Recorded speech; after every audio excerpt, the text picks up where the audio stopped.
How often do you stand in front of the mirror, questioning who you see staring back at you? This simple yet profound question sets the stage for our journey today as we explore the intriguing realm of self-perception and identity. It's a universal experience, this questioning of self, a puzzle almost everyone has tried to solve at some point in their lives. It's that nagging doubt that makes you wonder, do I really like being me? In this vast ocean of self-discovery, we are but tiny boats bobbing along trying to make sense of the waves. Today we'll attempt to navigate these waters, guided by the beacon of psychological theories and studies. We'll aim to seek answers, to understand why we perceive ourselves the way we do, and why sometimes it's hard to appreciate the person we see in the mirror. To unravel this mystery, we delve into the fascinating world of psychology. The concept of self-perception isn't new. Psychologists have been trying to decode it for decades. To understand how we perceive ourselves, we need to delve into two prominent theories in the realm of psychology. The first one is the self-perception theory, proposed by psychologist Daryl Bem. In a nutshell, this theory suggests that we don't inherently know who we are. Instead, we construct our self-image based on our actions. Let's say you've spent your entire weekend reading books. According to Bem's theory, you might conclude that you're a bookworm, because bookworms read a lot, and that's what you've been doing. You've observed your behavior and then assigned a characteristic to yourself based on that behavior. But Bem's theory is just one side of the coin. The other side is presented by Leon Festinger's social comparison theory. This theory posits that we evaluate ourselves in relation to others. It's like looking into a mirror that reflects not just you, but everyone around you. For instance, if you're the only one in your group of friends who enjoys painting, you might perceive yourself as artistic. You're comparing your behavior with others and drawing conclusions about your identity. These theories might sound straightforward, but they can lead to a complex web of self-perception. Let's go back to the bookworm example. What if you enjoy reading, but all your friends are into sports? According to Bem, you're a bookworm. But according to Festinger, you might start questioning your identity because you're different from your friends. This is where the struggle with self-perception begins. To sum it up, our self-perception is greatly influenced by our actions and the people around us. We continuously observe, compare, and evaluate ourselves, trying to figure out who we are. But remember, these theories provide a framework, but the struggle with self-perception goes deeper. It's no secret that society and media play a significant role in shaping our self-perception. Let's dive into how this happens. Society, through its norms, expectations, and stereotypes, creates a template of who we should be, how we should act, and even how we should look. This societal blueprint often sets unrealistic standards that can be challenging to meet. And when we fail to live up to these standards, it can lead to negative self-perception. Research echoes this sentiment. A study published in the Journal of Youth and Adolescence found that societal pressure to conform to idealized standards, especially regarding appearance, can lead to dissatisfaction with oneself and even contribute to mental health issues. This is not just a problem for adults.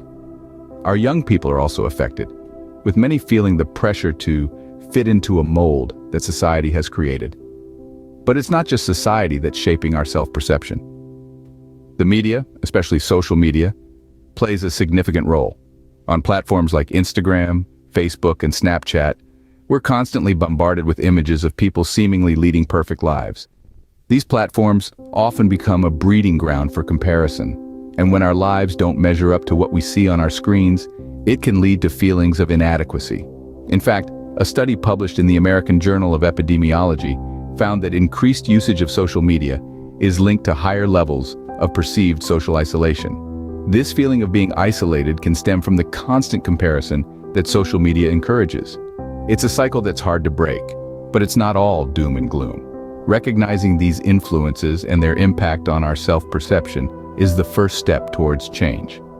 By acknowledging the role that society and media play in shaping our self-perception, we can begin to question these standards and the constant comparison that they encourage. Understanding these influences can help us navigate our struggle with self-perception. Let's remember that our worth is not defined by societal standards or the number of likes on a social media post. We are more than that. We are unique, we are valuable, and we are enough just as we are. Our mind can play tricks on us, leading to distorted self-perception. This may sound like a line from a psychological thriller, but it's a fact of our everyday lives. Cognitive biases, those little mental shortcuts we all take, can have a powerful impact on our self-perception. Take the self-serving bias, for instance. It's our tendency to credit our successes to our own abilities and efforts, while blaming external factors for our failures. Scored a promotion at work? That's all thanks to your hard work and genius. Got passed over for a raise? Clearly it's because your boss doesn't recognize your talents. This bias can lead us to overestimate our capabilities and achievements, painting an inflated picture of ourselves. Then there's the Dunning-Kruger effect, a cognitive bias that's as fascinating as it is paradoxical. Named after two psychologists, this effect suggests that people with limited skills or knowledge in a particular area often overestimate their competence, while those with high skills underestimate their abilities. In other words, the less you know, the smarter you think you are. This bias can lead to a skewed self-perception, where we either undervalue our strengths or overvalue our weaknesses. So, why does this matter? Well, these biases can create a distorted self-image, one that doesn't align with reality. They can make us see ourselves as more capable or less capable than we really are, leading to a range of problems like overconfidence or self-doubt. It's crucial to be aware of these biases, not to eliminate them completely, that's nearly impossible, but to understand their influence on our self-perception. By recognizing these biases, we can work towards a more accurate and balanced view of ourselves. And remember, these biases can create a gap between how we perceive ourselves and reality. It's not about reaching perfection, but about striving for a clearer, more truthful vision of who we really are. So, why do we struggle with self-perception? This question brings us to the crux of the matter.